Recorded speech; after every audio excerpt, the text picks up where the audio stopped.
राजस्थान की राजनीति में सचिन पायलट इस बार अशोक गहलोत की वजह से नहीं, बीजेपी के नए प्रदेश प्रभारी राधा मोहन दास अग्रवाल की वजह से चर्चा में आ गए हैं।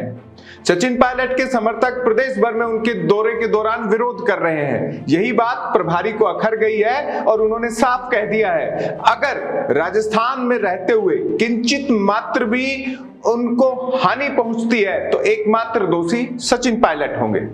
आप देख रहे हैं राजस्थान चौक, मैं हूं अंकित तिवारी।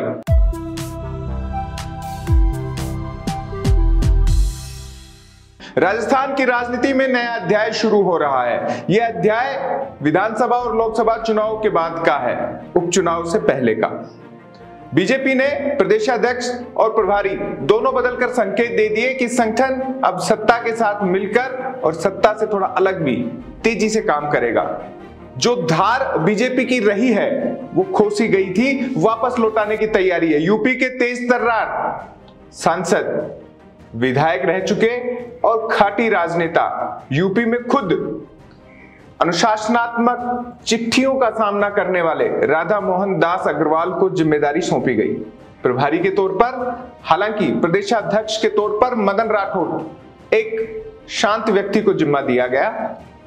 दोनों का मेल संभवतः बीजेपी ने इसलिए तैयार किया कि प्रदेशाध्यक्ष जहां बचाव करेंगे, आक्रमण का जिम्मा प्रदेश प्रभारी का होगा। प्रभारी ने आते ही तेवर दिखा दिया, अपनों को तो घेरा ही, कांग्रेस के नेताओं पर भी कड़ी टिप्पणी कर दी। एक बार आपको सुना दे, राधा मोहन दास अग्रवाल ने कांग्रेस के नेता सचिन पायलट और अशोक गहलोत पर टिप्पणी करते हुए क्या कहा था। नहीं, कोई मंथन ही हम लोग फिलहाल अभी नहीं कर रहे हैं। और सचिन पायलट कौन सी चुनौती है यहाँ पे? अभी रहा होगा सचिन पायलट का जमाना, वो खत्म हो चुका है। आज भारतीय जनता पार्टी रूल करती है राजस्थान में। आज राजस्थानियों के दिल में सिर्फ और सिर्फ भारतीय जनता पार्टी है। सचिन पायलट अब एक स्पेंट फोर्स है। इतना ही है कि अशोक गहलोत जा चुके हैं, उनका कपाल क्रिया होना बाकी है। राजनीतिक कपाल क्रिया हो जाएगी इस चुनाव में। तो आपने सुना, उन्होंने कहा सचिन पायलट अब इतने बड़े नेता नहीं है कि उनका जिक्र भी हो, और अशोक गहलोत राजनीतिक पारी को पूरा कर चुके हैं। अब बस ढलती हुई उम्र है और राजनीति भी ढलान पर है। कांग्रेस के नेताओं में अशोक गहलोत को कही गई बात का तो ज्यादा दर्द नहीं हुआ, या यूं कह दें अशोक गहलोत सुलझे हुए राजनेता हैं। वो जानते हैं प्रतिक्रिया यानी क्रिया की प्रतिक्रिया कब होनी है। ऐसे में उनके समर्थक तो शांत रहे, उनके लिए दिए गए बयान पर उतनी तेजी से त्वरित कड़ी प्रतिक्रिया नहीं आई। लेकिन सचिन पायलट के समर्थकों को गुस्सा आ गया, यह गुस्सा दिलाया गया, ये भी आप देख सकते हैं, क्योंकि उपचुनाव से ठीक पहले सचिन पायलट भी कोशिश कर रहे हैं कि राजस्थान उनका हो जाए। अब सचिन पायलट के समर्थक चिंता में होंगे कि क्या राजस्थान उनका नहीं है। मैं ये नहीं कह रहा हूं, कहने का मतलब राजस्थान कांग्रेस में सचिन पायलट टोंक के विधायक की बजाय बड़ी भूमिका में आ जाएं, जो राजस्थान से जुड़ी हुई हो। यूं तो नेता बड़े हैं और नेता के चर्चे भी हैं, लेकिन समर्थकों के बीच में ये चर्चा पद के साथ बनी रहे तो मजा कुछ और है। प्रदेश प्रभारी ने जो बयान दिया उसके बाद से सचिन पायलट के समर्थक आग बबूला हो गए, विरोध करने लगे। विरोध जहां सभा प्रदेश प्रभारी की है, मीटिंग है, वहां हुई। लेकिन कब तक? आखिर राधा मोहन दास अग्रवाल भी बड़े नेता ठहरे, वो जानते हैं कब किसको कैसे जवाब दिया जाता है।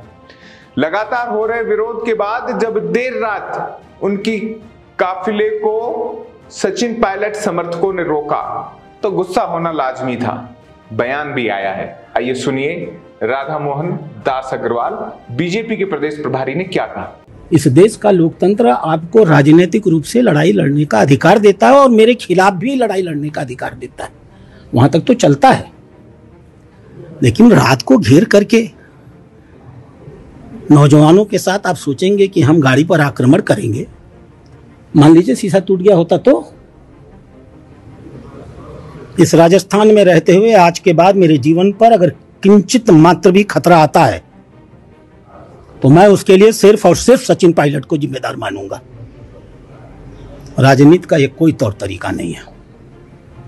मैं आग्रह करता हूं अपनी लड़ाई के तौर तरीके पर वो विचार करें, लड़ें, मजबूती के साथ लड़ें। लोकतांत्रिक तरीके से लड़ें, सैद्धांतिक तरीके से लड़ें, राजनीतिक रूप से हम लोगों को परास्त करें। दोबारा अगर इस प्रकार की गतिविधि हुई तो हमारे भारतीय जनता पार्टी के कार्यकर्ताओं के भी धैर्य की सीमा है। और मैंने तो अभी कुछ कहा ही नहीं है।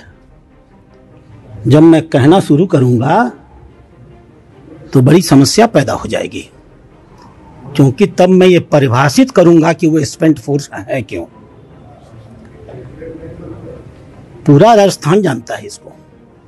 तो मेरा आग्रह है, बड़े नेता हैं बेचारे, परेशान हैं, मैं जानता हूं, अपनी पार्टी में ही परेशान हैं। अपनी पार्टी में लड़ लें पहले, फिर दूसरी पार्टी से लड़ लेंगे। तो सुना आपने ये दो बयान बताते हैं राधा मोहन दास अग्रवाल कच्चे खेल के खिलाड़ी बनने नहीं आए हैं। साफ कर दिया है, उपचुनाव में बीजेपी भले ही पिछले मतों के आधार पर 1-5 से पीछे रही हो, लेकिन इस बार पासा पलटेगा। प्रदेश प्रभारी ने तय कर लिया है कि सीएम भजनलाल के साथ मिलकर मदन राठौड़ की प्रदेशाध्यक्ष के तौर पर अगुवाई लेकर राजस्थान उपचुनाव में 6 में से ज्यादातर सीटें जीतेंगे। यहां ज्यादातर मैंने इसीलिए कहा कि क्योंकि असल आंकड़ा तो ना बीजेपी ना कांग्रेस दावा कर पा रही है। बीजेपी के नेता ये तो नहीं कह रहे कि 6 में से 6 जीतेंगे, लेकिन कांग्रेस अति उत्साह में लगातार कह रही है कि 6-0 का स्कोर रहेगा। खैर, ये राजनीति का खेल है और यहां कोई कितना भी कहे कि उपचुनाव असर नहीं डालता, इस बार का राजस्थान का उपचुनाव जरूर असर डालेगा। वो किस पर डालेगा? क्या गोविंद सिंह डोटासरा पर डालेगा, अशोक गहलोत पर या सचिन पायलट पर? यह भी तय हो जाएगा। लोकसभा चुनाव में 11 सीटें इंडिया अलायंस के हिस्से में आई, उसके बाद से जो जोश बना हुआ है वो क्या उपचुनाव में टिक पाएगा, ये भी देखने वाली बात होगी। लेकिन बीजेपी में भी ये असरदार रहेगा। 2 सरदार बदल दिए गए हैं। हालांकि अब बदलने को ज्यादा कुछ नहीं है, लेकिन मंत्रिमंडल फेरबदल की कवायदें तो चलती रहती हैं। क्या उपचुनाव बाद होगा? ऐसे में ये उपचुनाव महत्वपूर्ण भी हो जाते हैं। राजस्थान की राजनीति में अब राधा मोहन दास अग्रवाल ने मोर्चा संभाल लिया है। सुस्त प्रभारियों का दौर चला गया है। यूपी और राजस्थान में देखा जाए तो राजनीतिक तौर पर राजस्थान थोड़ा शांत रहा है, यूपी उबाल पर। लेकिन जितना शांत गहरा राजस्थान है उतना यूपी नहीं, ये भी राधा मोहन दास अग्रवाल जानते हैं। ऐसे में बयान सोच समझ कर दिए जा रहे हैं और इन बयानों में टारगेट अगर कोई है तो वो भी चिन्हित करके ही दिया जा रहा है।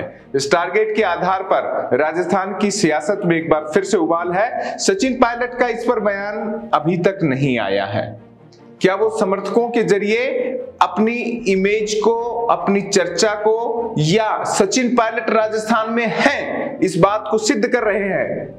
सुलझे हुए नेता का यह दायरा होता है कि अगर बयान आया है किसी बड़े नेता का तो उस पर एक बयान तो जारी कर दिया जाए। संभवतः सचिन पायलट जल्द बयान देंगे। राजस्थान चौक को भी उनके बयान का इंतजार रहेगा। चाहे तो सचिन पायलट राजस्थान चौक के जरिए भी अपना बयान जारी करवा सकते हैं। फिलहाल राधा मोहन दास अग्रवाल से भी साक्षात्कार की जल्द कोशिश रहेगी। राजस्थान चौक पर आप यूं ही बने रहिए। इस पूरे घटनाक्रम में राजस्थान की सुधी जनता को, राजस्थान चौक के दर्शकों को क्या लगता है वो भी कमेंट बॉक्स में बताइएगा। फिलहाल आप राजस्थान चौक के नए दर्शक हैं तो सब्सक्राइब कर लीजिएगा। मिलेंगे आपसे खास और अहम खबर के साथ। नमस्कार।